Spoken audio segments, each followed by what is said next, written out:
Hello बच्चों, let's read this question. They are saying two persons P and Q starts from point A and B respectively as shown in figure. So we have two persons P and Q and they are starting from point A and B.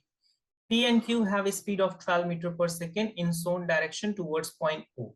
So they are saying P and Q, both of them has a velocity, has a speed of 12 meter per second in the direction of O. So A to O and B to O, they have the velocity of 12 meter per second. They are further adding that, उन्होंने अब क्या कहा है कि when the distance between the P and Q, when the distance between the P and Q is 120 meter, then Q increases its speed to 15 meter per second. Initially जो इनके between की speed है, डिस्टेंस है, वो है 180 metre.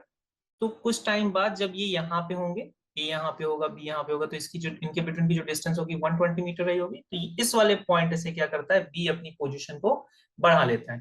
हम suppose कर लेते हैं कि ये पॉइंट हो गया एम और ये पॉइंट हो गया, क्या हो गया, एम.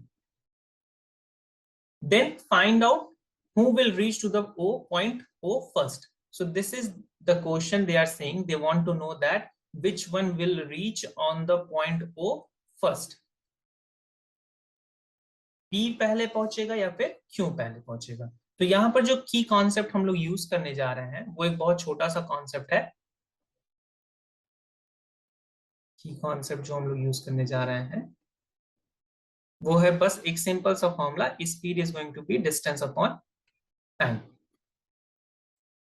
एक नॉर्मल सा फॉर्मूला ये यूज करने जा रहे हैं.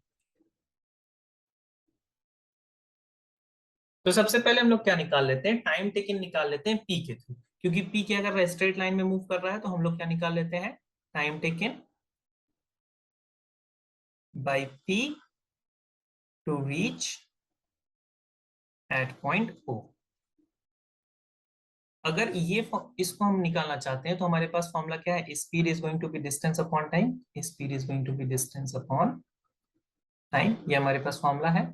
इस फॉर्मूले के अकॉर्डिंग मैं टाइम को क्या लिख सकता हूँ, time will be distance upon speed.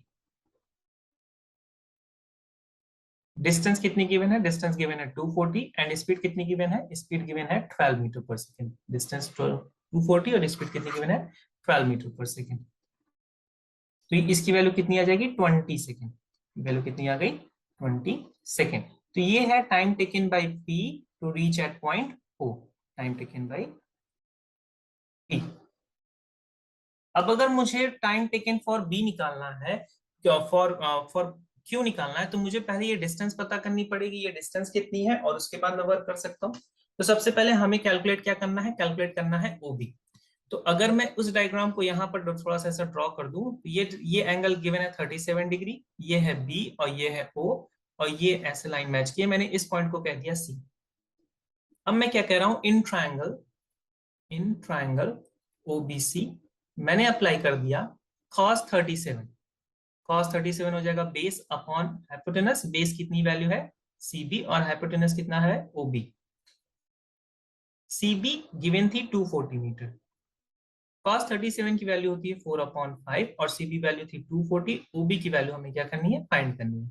तो ओबी कितना हो जाएगा, 240 टाइम्स 5 डिवाइड बाई 4. 4 इसको कैंसिल आउट करेगा, वी विल गेट 60. तो ओबी की वैल्यू हमें मिल जाएगी 60 times 5 which is 300 metre.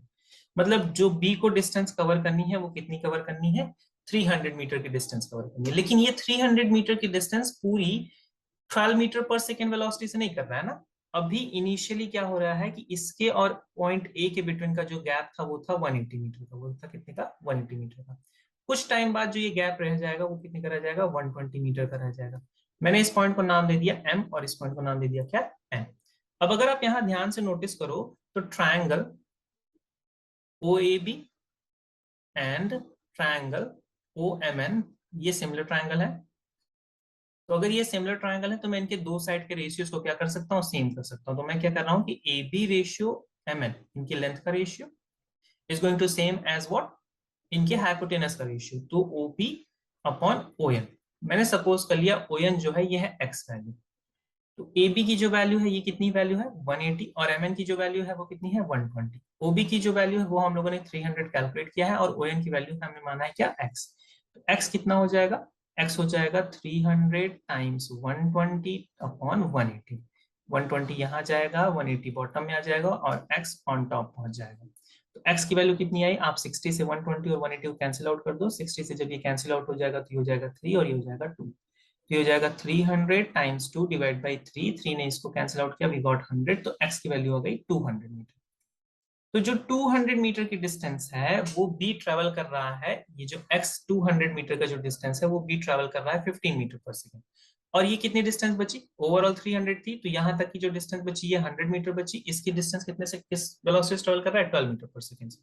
So we can write here, so b is covering 100 meter distance with 12 meter per second speed and 200 meter distance with 15 meter per second speed। तो इसका जो total time होगा, time कैसे निकालेंगे आप, time का formula है time is going to be distance upon speed. तो यहाँ पर अब दो डिस्टेंस है ना, तो टाइम क्या हो जाएगा, टाइम हो जाएगा distance, first distance 100 divide by 12 metre per second and second distance है 200 divide by 15 metre per second. अगर आप इसका एलसीएम लोगे तो एलसीएम मिल जाएगा आपको 60 और ये हो जाएगा 500 और ये हो जाएगा कितना हो जाएगा 800 हो जाएगा। तो आप इसे लिख सकते हो 1300 डिवाइड बाई 60। 2 कैंसिल आउट हो जाएगा और ये वैल्यू कैंसिल आउट इसको करेगी तो ये जाएगा 6 2 12 and then 6 1 6 and then sum value आप कह सकते हो 1 एंड देन 6। तो जो टी की वैल्यू मिली थी बी के लिए वो 21.16 सेकेंड मिली।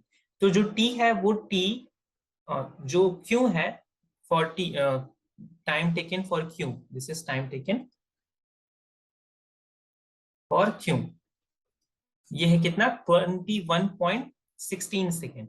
बट जो टाइम टेकन पी के लिए था वो कितना था, टाइम टेकन बाई पी वो कितना था, हमारा टाइम टेकन बाई पी था 20 सेकेंड। तो आपको कौन सा टाइम कम लग रहा है, पी के द्वारा जो टाइम लिया गया वो क्या है, कम टाइम है। तो जो आंसर हो जाएगा वो क्या हो जाएगा, option A, that will be P. So P will reach on O first, P will reach on O first, and this will be our perfect answer.